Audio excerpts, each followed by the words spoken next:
క్రీస్తునందున్న ప్రియులకు ప్రేమతో వందనాలు తెలియజేస్తున్నాను.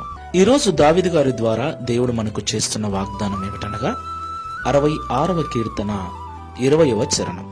దేవుడు నా ప్రార్థనను త్రోసివేయలేదు, నా యొద్ద నుండి తన కృపను తొలగింపలేదు. ఆయన సన్నుతింపబడునుగాక. ఆమేన్. నా ప్రియమైన సహోదరి సహోదరులారా, మనం ఆరాధించే దేవుడు కృపా సత్య సంపూర్ణుడు, కృపగలిగిన దేవుడు. పర్వతములు తొలగిపోయినా, మెట్టలు తత్తరిల్లినా ఆయన కృప ఎన్నడూ మనల్ని విడిచిపోదని పరిశుద్ధ గ్రంథం సెలవిస్తుంది. దేవునికి మహిమ కలుగును గాక. నా ప్రియులారా, మన దేవుడు ప్రార్థనలు ఆలకించువాడై ఉన్నాడు. మనము చేసే విజ్ఞాపనలకు మనం పెట్టే మరొక ఆయన చెవియొగ్గి మనకు సహాయము చేయు దేవుడై ఉన్నాడు. దేవునికి మహిమ కలుగును గాక. ఆయన మన ప్రార్థన ఎన్నడూ త్రోసివేయడు. ఆయన తన కృపను మన మీద నుండి ఎన్నడూ తీసివేయడు. ప్రియులారా, ఆయనంతటా ఆయన ఎప్పుడూ ఆ కృపను తీసుకోడు.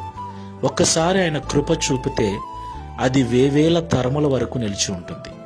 అయితే మనమే మన అవిధేయత వలన, మన అజ్ఞానం వలన, మన యొక్క అపరిశుద్ధత వలన, ప్రార్థన లేమి వలన దేవుని కృపను మనమే పోగొట్టుకుంటూ ఉంటాం. దేవుని కృప మనల్ని విడిచిపోయినప్పుడు మనం చేసే ప్రార్థనలు దేవుడు అంగీకరించాడు. కాబట్టి ఈ మాటలు వింటున్న ప్రియ సహోదరి సహోదరులారా, ఎట్టి పరిస్థితుల్లో కూడా దేవుని కృపను మనం పోగొట్టుకోకూడదు. దేవుని కృపను వ్యర్థముగా మనం ఉపయోగించకూడదు. దేవుని కృపను పాపానికి మనము కారణం చేసుకొనకూడదు. చాలా మంది దేవుని కృప ఉందని దేవునికి విరోధమైన కార్యాలు చేస్తూ ఉంటారు.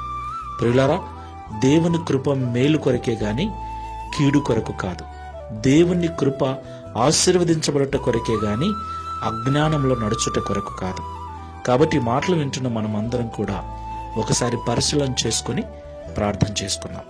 కృపా సత్య సంపూర్ణమైన యేసయ్య, పరిశుద్ధమైన మీ నామమునకు స్తోత్రములు చెల్లిస్తూ ఉన్నాం. ప్రియ తండ్రి, నీ కృప మమ్మల్ని ఎన్నడూ విడిచిపోదని, నీ కృప మాకు తోడు ఉన్నంత వరకు మేము చేసే ప్రార్థనలు మీరు ఎన్నడూ త్రోసివేయక వాటిని అంగీకరించి మాకు సహాయము చేయు వాడవై ఉంటావని ఈ ఉదయకాల సమయంలో మాతో మీరు మాట్లాడినందుకు స్తోత్రాలు చెల్లిస్తున్నాం. అయితే కొన్నిసార్లు అవిధేయంగా మేము వేసిన అడుగుల వలన, అజ్ఞానములో మేము చేసిన పాపము వలన నీ కృప మమ్మల్ని విడిచిపోవటానికి మేమే కారకులమవుతున్నాం.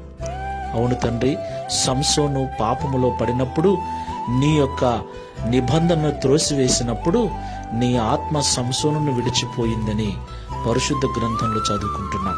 ప్రియ తండ్రి, అలాగున మేము అజ్ఞానముతో, అవివేకముతో అడుగులు వేయకుండా నీ యొక్క వాక్యమును బట్టి వివేకము కలిగి నడుచుకున్నటకు సహాయం చేయమని, నీ సన్నిధిలో మేము చేసే ప్రార్థనలు ఎల్లప్పుడూ నీ ద్వారా అంగీకరించబడి మా స్థితిగతులు మార్చుకున్నటకు, మా అనారోగ్య పరిస్థితులు, ఆర్థిక పరిస్థితులు సరిచేసుకున్నటకు సహాయం చేయమని, తద్వారా దావీదు వలె మేమును సాక్ష్యం ఇచ్చినట్లుగా కృప చూపమని, ఈ మే మాసమంతయు కాపాడిన మీ కృపను రాబో నూతన మాసమంతా కూడా మాకు తోడుగా ఉంచి నడిపించుమని సర్వశక్తిగల యేసుక్రీస్తు వారి నామములో ప్రార్థించి వేడుకుంటున్నాము తండ్రి.